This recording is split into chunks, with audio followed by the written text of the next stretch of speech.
My first job ever was working in my father's pediatric dental practice. He was foolish enough to employ me to develop x-rays back when you had to develop x-rays, clean trays, sterilize equipment. And I spent a summer working there with him and really seeing how he worked and interacted with the patients and the team. For me, it lit a fire. I thought that was what I was going to be when I grew up. I went off to college with grand aspirations of becoming a dentist, but the chemistry department had other plans for me.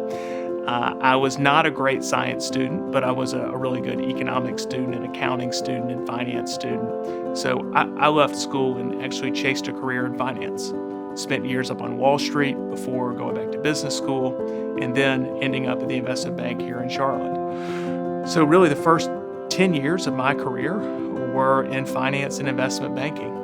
But dentistry came back into my life when I was talking with my father about his business one afternoon, and he shared with me that he was thinking about selling his business and had engaged an M&A advisor to help him do so. The light bulb came on for me at that point. I knew that there was an opportunity for me to marry everything that I'd learned from the first half of my career in finance and investment banking with really a deep-seated passion around dentistry and healthcare. So left the investment bank, maybe foolishly, maybe not, to join that company that was helping Dad sell his practice. I was lucky enough to work with over 120 dentists and helping them sell their practice to either a dentist in about 99% of the cases, or in the rare occurrence, to a DSO. When I saw the DSOs come into the landscape of the dental community, another light bulb moment for me.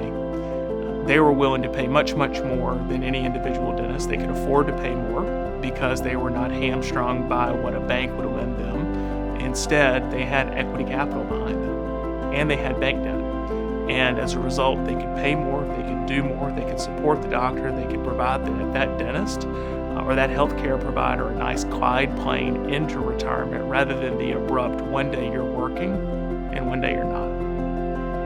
So I left after 4 years of valuing and selling dental practices, left to go work for a large DSO. And I loved it. I was in operations. I was in the practices. I helped with business development and identifying new practices for my company to affiliate with. What I learned during those years in working for the large DSO was dentistry is about patient care. And it's about making sure that the patients are taken care of. And that dentistry is a stressful job.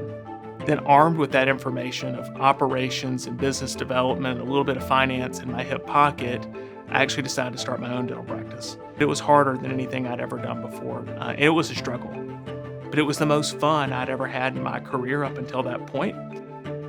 Before I sold that business, I started TUSK. And really it is the summation of my life's work to that date.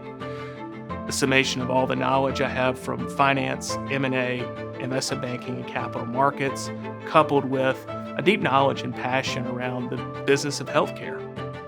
So today, I get to work with entrepreneurs each and every day that fight the hard fight, that are building their businesses brick by brick, patient by patient, dollar by dollar, and are rightfully so proud of what they built. And when we get engaged by someone to help them sell their life's business, it makes me very, very proud.